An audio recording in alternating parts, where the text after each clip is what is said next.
चतुर लड़की एक गरीब आदमी था। एक दिन वह राजा के पास गया और बोला, महाराज, मैं आपसे कर्ज मांगने आया हूँ। कृपया कर आप मुझे 5,000 रुपये दें। मैं 5 वर्ष के अंदर आपके रुपये वापस कर दूंगा। राजा ने उसकी बात पर विश्वास कर उसे 5,000 रुपये दे दिए। 5 वर्ष बीत जाने के बाद भी जब वह व्यक्ति ने राजा के 5,000 रुपये नहीं लौटाए, तब राजा को मजबूरन उसके घर जाना पड़ा, लेकिन वहाँ वह व्यक्ति नहीं मिला। जब भी राजा वहाँ जाता, बहाना बनाकर उसे वापस भेज दिया जाता। एक दिन राजा उस व्यक्ति के घर गया। वहाँ और तो कोई नहीं दिखा, एक छोटी सी लड़की बैठी थी। राजा ने उसी से पूछा, तुम्हारे पिताजी कहाँ हैं? लड़की बोली, पिताजी स्वर्ग का पानी रोकने गए हैं। राजा ने फिर से पूछा, तुम्हारा भाई कहाँ है? लड़की बोली, बिना झगड़े के झगड़ा करने गए हैं।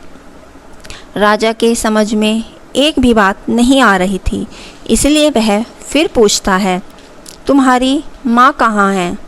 लड़की बोली, माँ 1 से 2 करने गई है।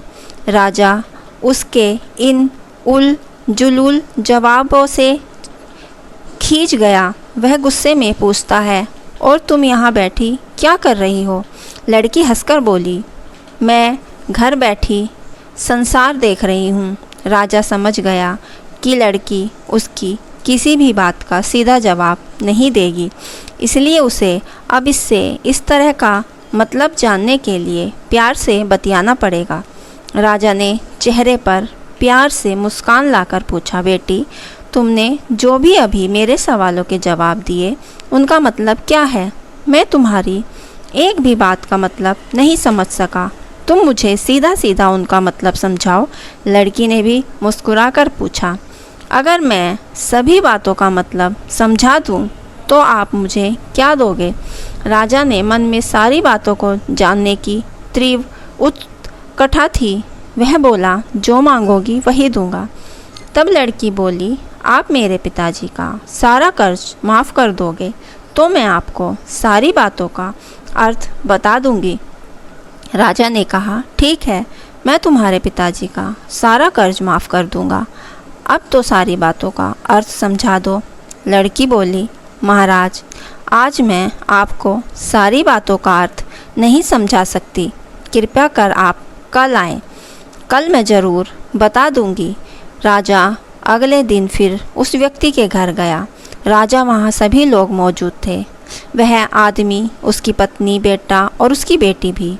राजा को देखते ही लड़की बोली, महाराज, आपको अपना वचन याद है ना? राजा बोला, हाँ, मुझे याद है। तुम अगर सारी बातों का अर्थ बता दो तो मैं तुम्हारे पिताजी का सारा कर्ज माफ़ कर दूंगा। लड़की बोली, सबसे पहले मैंने यह कहा था कि पिताजी स्वर्ग का पानी रोकने गए हैं। इसका मतलब था कि वर्षा हो रही थी और हमारे घर की छत से पानी टपक रहा था।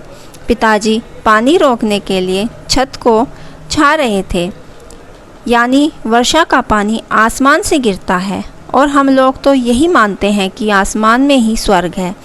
बस पहली बात का अर्थ यही है। दूसरी बात मैंने कही थी, भैया बिना झगड़े के झगड़ा करने गए हैं। इसका मतलब था कि वे रेंगनी के कांटों को काटने गए थे।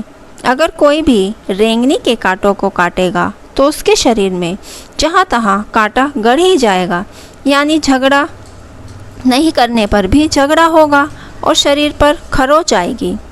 राजा उसकी बातों से सहमत हो गया। वह मन ही मन उसकी चतुराई की प्रशंसा करने लगा।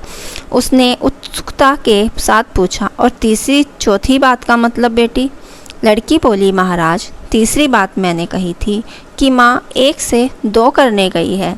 इसका मतलब था कि माँ अरहर दाल को पीसने, यानी उसे 1 का 2 करने गई है।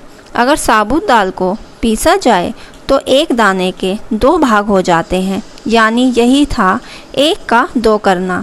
रही चौथी बात, जो उस समय में भात बना रही थी और उसमें एक चावल निकलकर देख रही थी कि भात पूरी तरह पका है कि नहीं। इसका मतलब है कि मैं एक चावल देखकर ही जान जाती कि पूरा चावल पका है कि नहीं। अर्थात चावल के संसार को मैं घर बैठी देख रही थी। यह कहकर लड़की चुप हो गई। राजा सारी बातों का अर्थ जान चुका था। उसने लड़की की बुद्धिमानी भरी बातों ने आश्चर्य में डाल दिया था। फिर राजा ने कहा, बेटी तुम तो बहुत चतुर हो, पर एक बात समझ नहीं आई कि यह सारी बातें तो तुम मुझे कल भी बता सकती थी, फिर तुमने मुझे आज क्यों बुलाया? लड़की हंसकर बोली, मैं तो बता ही चुकी थी कि कल जब आप आए तो मैं भात बना रही थी। अगर मैं आपको अपनी बातों का मतलब समझाने लगती तो भात गीला हो जाता और जल जाता, तो माँ मुझे ज़रूर पीटती। फिर घर में कल कोई भी नहीं था। अगर मैं इनको बताती कि आपने कर्ज माफ़ कर दिया तो ये मेरी बातों पर विश्वास नहीं करते। आज स्वयं अपने मुंह से सुनकर कि आपने कर्ज माफ़ कर दिया, जहाँ इन्हें इसका विश्वास हो जाएगा वहीं खुशी भी होगी। राजा लड़की की बात सुनकर बहुत ही प्रसन्न हुआ। उसने उसे अपने गले से मोतियों की माला निकालकर उसे देते हुए कहा, बेटी यह लो अपनी चतुराई का पुरस्कार। तुम्हारे पिताजी का कर्ज तो मैं माफ़ ही कर चुका हूँ। अब तुम्हें या तुम्हारे घर वालों को मुझसे बहाना बनाना नहीं पड़ेगा। अब तुम लोग निश्चित होकर रहो। अगर किसी भी चीज़ की ज़रूरत हो तो बेझिझक होकर मुझसे कहना। इतना कहकर राजा लड़की को आशीर्वाद देकर चले गए। लड़की के परिवार वालों ने उसे खुशी से गले लगा लिया। दोस्तों, चतुर लड़की की यह कहानी आपको कैसी लगी हमें ज़रूर बताइए और हमारे चैनल को सब्सक्राइब करना ना भूलें। कहानी सुनने के लिए दिल से धन्यवाद।